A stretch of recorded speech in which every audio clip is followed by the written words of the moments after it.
So in this session, we will try to understand the basics of HTML. So I will try to explain first some important points related to HTML, and later in the next sessions we will be understanding more about the HTML. First let me write some important points related to HTML. The first point is HTML stands for Hypertext Markup Language. So you observe carefully, this HTML called as markup language. It is not a programming language. So then immediately you will get a doubt here. What is the difference between a programming language and a markup language? In general, the programming language supports variable declaration, and it supports data types and supports conditional statements like if, else if and all those things, and also it supports usually loops. But when it comes to markup languages, in general all these things are not supported. Next important point is HTML is case insensitive or not case sensitive. Next, HTML is considered as a presentation language. What does that presentation language in the sense? In general, if you want to display some data in a specific format, or if you want to display some graphical user interface, something like text boxes or the combo boxes or drop down lists or button controls or some other controls, in general you will be using HTML. So anyhow, we will be talking about the GUI later. But remember, HTML is considered as a presentation language.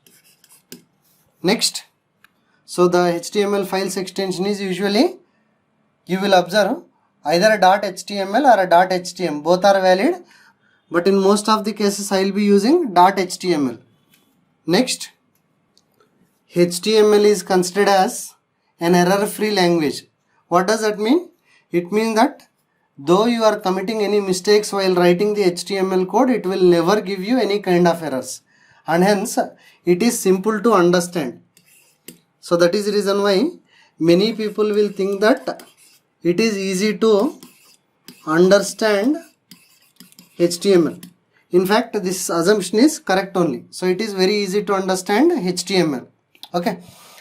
Now, after understanding all these points, let me show you the basic structure of an HTML file or HTML document. So remember, in general HTML files are considered as or called as documents also. Some people will be calling HTML files as HTML documents. Okay. So in case if you are creating any HTML file either with the extension .html or with the extension .htm, in that file definitely some tags are required. So let me write what tags are required inside the HTML file. So inside an HTML file, HTML tag is required, and within that head tag is required, and closing of head tag is required, and after this body tag is required, and for body tag also there must be a closing, and similar way for this HTML tag there must be a closing HTML tag. So in general your HTML file must contain these tags.